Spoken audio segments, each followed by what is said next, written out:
نحمده ونصلي ونسلم على رسوله الكريم أما بعد بسم الله الرحمن الرحيم قال النبي صلى الله عليه وسلم إنما القبر روضة من رياض الجنة أو حفرة من حفر النار لم يأتي على القبر يوم إلا تكلم فيه فيقول أنا بيت الغربة وأنا بيت الوحدة وأنا بيت التراب وأنا بيت الدود۔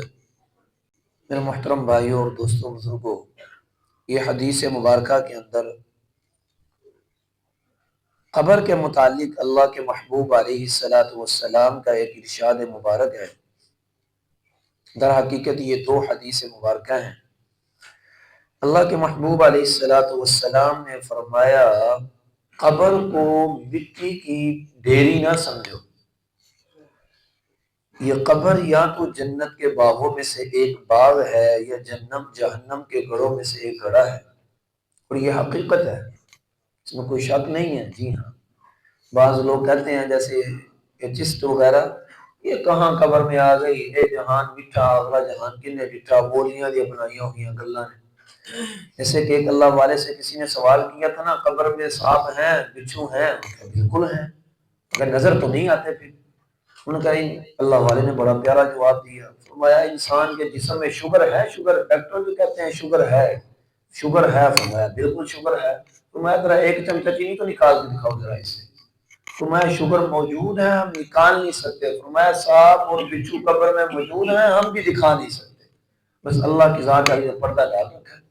ہاں، بعض دفعہ اللہ کی ذات عالی انسان کے ایمان کو مضبوط کرنے کے لیے اللہ آخرت کے پردے اٹھا دیتے ہیں، دنیا میں اٹھا دیتے ہیں، مرنے کے بعد فوری اللہ پردے اٹھا دیتے ہیں۔ بعض دفعہ انسان فوت ہوتا ہے، ابھی دفن نہیں ہوتا اور آخرت کے معاملہ سامنے آ جاتا ہے۔ بالکل، تو بھائی قبر کا معاملہ بھی ایسا ہے، اسے ڈھیر سمجھنا یہ بیوقوفی ہے۔ مسلمان تو ہے ہی وہ بھائی جس کا ایمان اور یقین اللہ اس کے رسول پر پختہ ہے۔ دیکھو قرآن میں 3 مضمون ہیں، پورا قرآن 3 چیزوں کو بیان کرتا ہے۔ پہلی چیز توحید، دوسری چیز رسالت، اور تیسری چیز قیامت، قبر، مرنا ہے۔ پورا قرآن اسی کے ارد گرد گھوم رہا ہے۔ تو قبر پر بھائی یہ ہمارا یقین بن جائے کہ قبر ایک مٹی کا ڈھیری نہیں بلکہ در حقیقت یہ جنت ہے، یہ دوزخ ہے۔ اور آگے ایک اللہ کے محبوب علیہ السلام کی حدیث مبارکہ ہے، فرمایا ہے روزانہ یومیہ قبر یہ آواز لگاتی ہے جب کوئی آدمی مردہ قبر میں جاتا ہے، یا ویسے ہی قبر یہ آواز لگاتی ہے انا بیت الغربہ، میں تو وحشت کا گھر ہوں، اور میں تو اکیلا رہنے والے کا گھر ہوں، اور میں تو مٹی کا گھر ہوں، میں تو کیڑے مکوڑے کا گھر ہوں۔ ابھی اللہ کے محبوب علیہ السلام فرما رہے ہیں بھائی بات صرف اتنی ہے، جیسے مجھے اپنی آنکھوں پر یقین ہے، تو بھائی جس ذات نے آنکھیں دی ہیں اس پر یقین اپنی آنکھوں سے بھی زیادہ ہونا چاہیے۔ جی ہاں، وہ اللہ کی ذات عالی ہے۔ جتنی چیزیں اللہ نے دنیا کے متعلق ہمیں بتائیں کہ یہ ہے یہ ہے، دیکھو اللہ نے فرمایا سورج ہے، آپ نے اس کو کس کے لیے بنایا؟ روشنی کے لیے بنایا۔ سب دیکھ رہے ہیں کہ الحمدللہ سورج نکلتا ہے، روشنی ہو رہی ہے۔ تو ایسے ہی بھائیو جتنی پیش گوئییں اللہ نے یا اللہ کے محبوب نے قیامت کے متعلق، قبر کے متعلق بتائی ہیں، وہ ساری کی ساری سچ ہیں، برحق ہیں، بس دل تسلیم کر دے اس چیز کو۔ اور پھر بعض دفعہ قبر کی بات کی جائے، آگے سے لوگ کہتے ہیں او قیا دیکھو مولی صاحب، او خدا دا نام جل ہوئے، صبح کا ٹائم ہے قبر نہیں کھاتی۔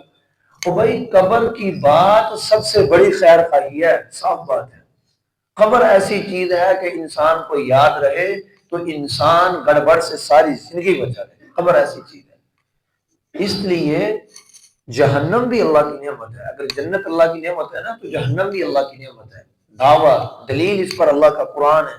سورۃ الرحمن میں اللہ کی ذات عالی جہنم کا تذکرہ کر رہے ہیں، یطوفون بینہا وبین حمیم آن فبأی آلاء ربکما تکذبان۔ پیچھے جہنم کا تذکرہ ہے، وہاں لوگ گرم پانی کے ارد گرد گھومیں گے، اور آگے اللہ کہہ رہا ہے تم میری کون کون سی نعمتوں کو جھٹلاؤ گے۔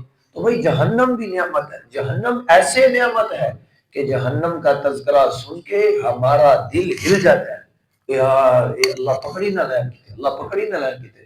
تو ہم اس جہنم کی وجہ سے ہم سیدھے راستے پر آ جاتے ہیں، اور ڈر رہے ہیں کہ اللہ جہنم میں نہ پھینک دے، تو جس چیز سے ہم گناہ سے بچ رہے ہیں وہ چیز بھی اللہ کی نعمت ہے، اور در حقیقت نعمت ہے جہنم۔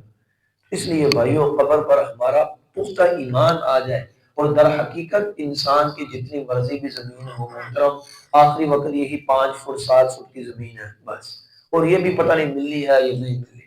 حقیقت یہی ہے بھائیوں، انسانی زندگی کی حقیقت یہی ہے۔ ایک آدمی فوت ہوا، اللہ والا وہاں ایسے ایک چھڑی لے کر چلا گیا قبر پہ، اور قبر پہ جا کے یوں رکھ دی اور فرمایا بھائی یہ تیری اتنی جگہ تھی دنیا کے اندر، بس تو ایسے کہتا رہا میری یہ جگہ میری یہ جگہ۔ کسی زمین کی خاطر ہم ایک دوسرے کو لڑ بھی رہے ہیں، مر بھی رہے ہیں، گلے بھی کاٹ رہے ہیں۔